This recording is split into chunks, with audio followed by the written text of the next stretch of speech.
Okay, before we start really quickly, because this is a reaction video, I didn't script any of my thoughts here. Therefore, expect a bit of mumbling, jumbling, and all of that. Like, those aren't coherent. Those are literal reactions to unpopular opinions.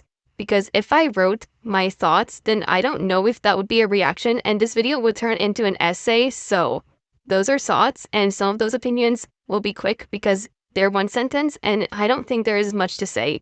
Also, no hateful opinions. I didn't take any opinions of anybody who was hating on groups in my comments, because that's not what I want to do in this channel. The disease of girl group peaking on their first or second comebacks and struggling to keep the momentum after that.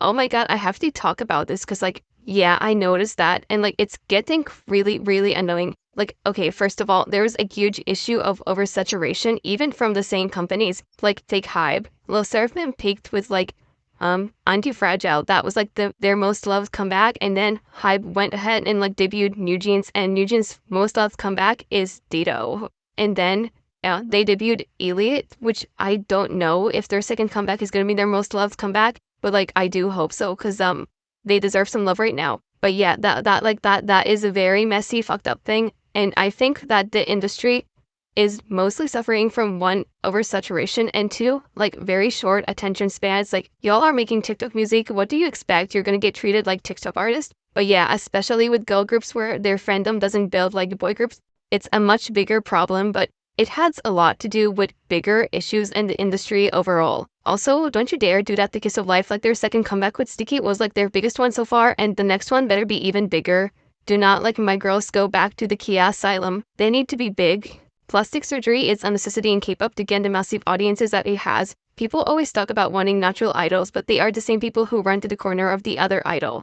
I heavily agree with this. First of all, let's establish one thing. When I say my favorite K-pop idol has gotten surgery, this is not me hating on them or not like being their fan. I'm still their fan. I don't give a fuck that anybody in the like entertainment industry has gotten plastic surgery. But we have to admit that around 90% of idols have gotten some type of surgery. Whether it's double eyelids and eye lift, like fillers, which are not technically surgery, but they do get fillers. A lot of K-pop idols, like 99.9% get fillers, whether it's like Botox or like lip fillers, they get those things, they do those things. It's like maintenance for them, like those bleaching injections for them. It's maintenance for them, like it's important for them because first of all, Korean society is extremely lookist. Like, they will not care about you if you don't look good. So entertainers who are 24/7 on people's screens and bank a lot on their face to get people to stream and buy their music have to look a certain way. And next, we have to talk about the fact that y'all claim you want natural idols, but when idols don't fit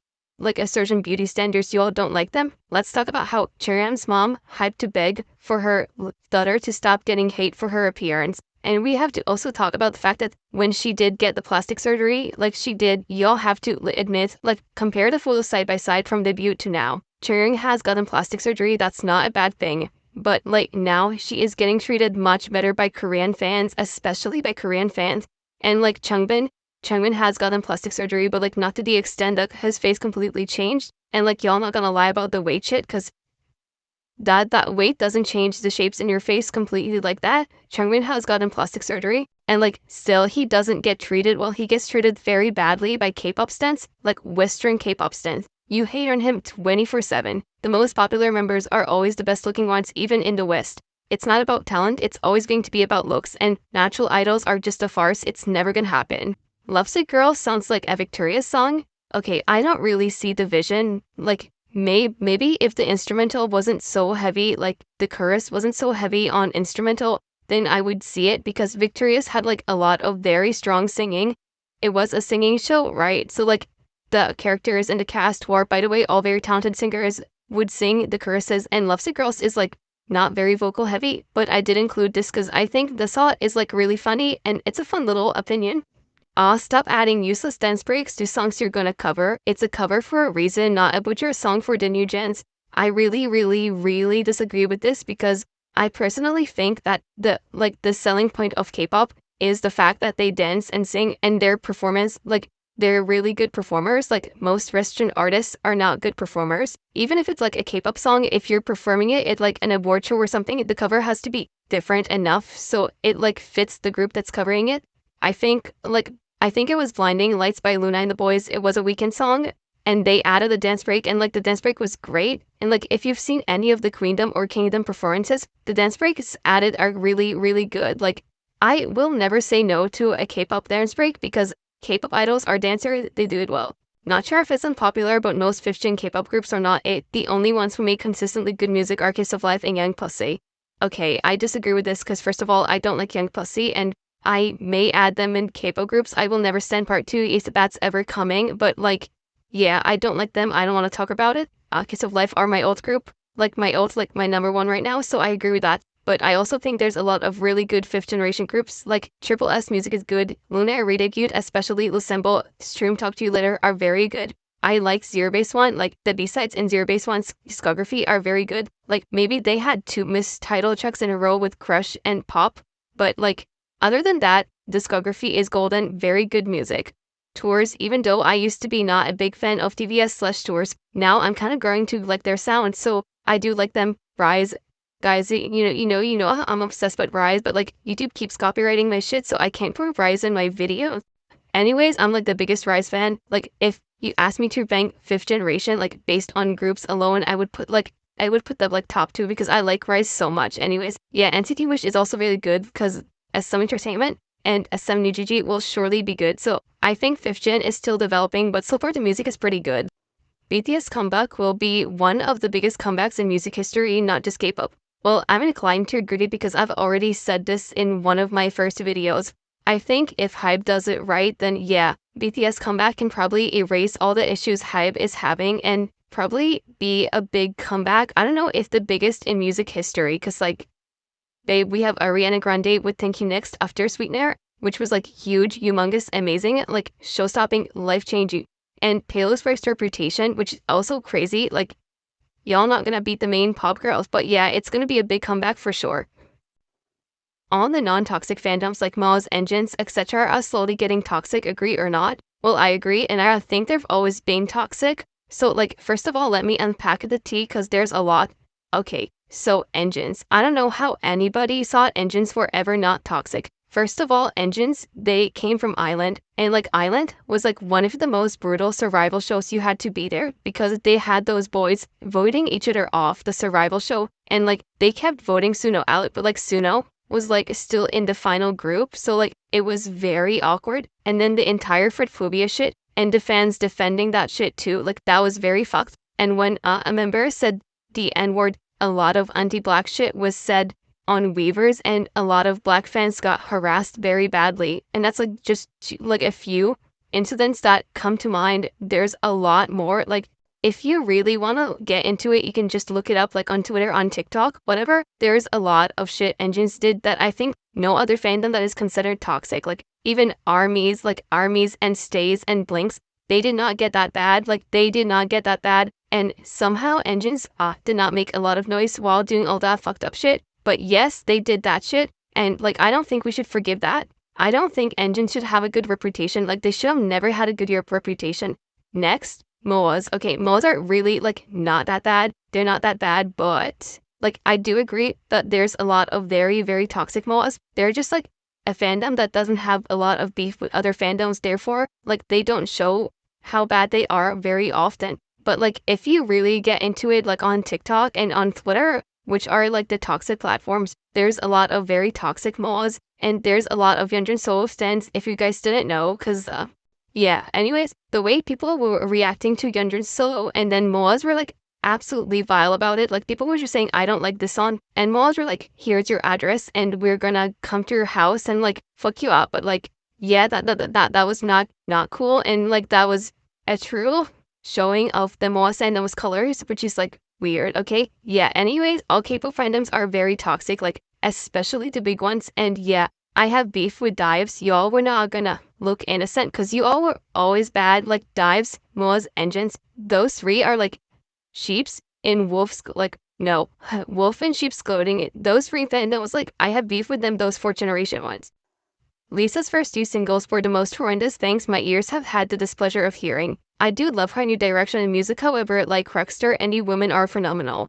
I 100% agree with this. I have a whole video explaining this, so I don't think I should go very much in depth because yeah, I have a whole video about this, but next, BTS English songs since like 2020 are mid as hell, but some armies hype it up like it's the best thing ever when it's just plain mid in my opinion, except Permission to Dance because that song is a musical wherefore to my ears. Okay, I kind of agree with this, but like, I think armies will hype up anything. Like, y'all remember that the lyric was like, you think you hot, you not? A lot of armies are very young, and anything that BTS does is like God sent to them, but yeah. I think the English songs were like maybe a good idea to get them in the mainstream, but like in the long run, they're aging very badly and they weren't very good pop songs. I think the idea of those songs was good, but the songs themselves were not. The lyrics were bad. They sounded like McDonald's commercials, which they were, unfortunately.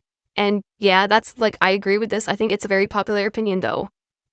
Those there from an ILIT hate train is completely unjustifiable. You have zero freaking right to hate on anyone because their vocals don't meet your standards. Criticism is fine, but not to the point where you just hate on them for every small thing. I agree with this 100%. Like, y'all took the idea of the vocals not being great and ran with it to hate on those girls for whatever they do. It's not like, if you want to talk about their vocals, like, critique the vocals. Don't critique anything else that is not the vocals because it's not relevant to the discussion. You'll just took it as an excuse. You saw a weak point in those girls, like in the groups, and you decided to run with it to promote your faves and to hate on those girls. Like at this point, those two girl groups are the absolute punching bags of K-pop stands. Everybody's hating on them non-stop. Like, I don't think I've had a single moment of peace as an ILIT fan, and like ever since EXID and like to some extent, Unforgiven and for Le Seraphim, it's just been so hard. Like, genuinely, I don't understand what those girls did to you all for you to hate on them like that, because it's not the vocals. Like, the hate is too bad to be about the vocals. Okay, that's why I'm gonna skip, because I already talked about it in a whole video, which I did private, but like, I'm tired of talking about this shit. I'm tired. Like, I hope he goes to jail, but like, that's all I have to say about it. Next, Monsty's Baemun fans have ranked #1 for most toxic gen fandoms. Yes, I agree with this 100%. They're like insufferable, and it has a lot to do with the fact that 1. YG stans are flocking, and YG stans are known to be kind of dumb, and like dumb people are haters. It is what it is. If you're dumb, then it's easier to hate.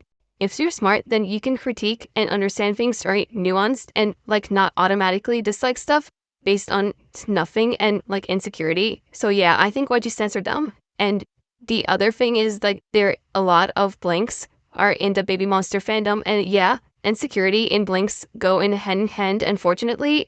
So yeah, I agree with this. I really hate Baby Monster fans. Like, that's a lot of the reason I don't like Baby Monster. Besides, like, I like the members, but I don't like the group is their fans. Okay, I'm not reading all of that, but I'm gonna summarize it. Basically, K-pop stans saying K-pop is global is probably like a not true statement because K-pop has a reputation of streaming/looping culture, and then the songs fall off the charts like very fast, and the streaming filtering rates, blah blah blah blah. Anyways, yeah, I'm gonna talk about this because I do agree with this, but I also disagree with this. First of all, a lot of K-pop groups get payola the same way Western artists get payola. Like, autoplay, playlisting, etc. is something Western artists do. Like, first of all, nobody knew who Tate McCree was before she went viral on TikTok, but now she's creating a little bit more of a name recognition because the songs were so viral on TikTok and got so much playlisting and autoplay. Like, using the charts to get your name out there is a very legitimate way of marketing, and it has always been done. It's being done in the West as well. Like, the way new artists are still like breaking into the mainstream, like take Sabrina Carpenter for example, she's getting allegations left and right, but in the end of the day, her face is going mainstream. Like, she's going mainstream, her face, people know who she is, and that's because of the charts. Like, her music is everywhere because her label pushes it. And K-pop groups, like, okay, we're not gonna talk about BTS here, because yes, this like 100% is right about BTS. Jimin's music falling off the charts in like a week, like having the biggest Hot 100 fall. Yeah, nobody besides armies is listening to Jimin, and that's fine. There's a lot of armies and they're listening to Jimin, but K-pop is going global to some extent. A lot of songs that go viral on social media, I go like K-pop songs in English or just straight up K-pop songs. Like, I think that the fact that ILIT has managed to stay like on the top 20 of global Spotify for so long is like a sign that people may not know they're listening to K-pop, but they are listening to K-pop. I think besides Blackpink, there's no brand recognition. Like, on the face, nobody can tell who K-pop idols are, but like it's a definite work in progress that I think we're building towards. I think we need that one K-pop group, like low amount of the members, good music, and like a good push from the label to go mainstream for K-pop. Like K-pop as a genre is always going to be niche. It's in Korean, but I think like the right K-pop group could really go mainstream in the West. Okay, so that's it, but there's a lot of very good comments I would like to discuss. So let me know if you guys are interested in a part 2 to this, because yeah, a lot of very good comments were written. I wasn't expecting anybody to reply to that, but instead we got some very good unpopular opinions to talk about. So yeah, if this does well, I'll do another part. I really do want to address the other comments, and they're very interesting. But regardless of that, thank you for watching, and thank you for sharing your opinions. And if you have stuff you want to share, the comments are always open if you're discussing it respectfully. Thank you again for watching.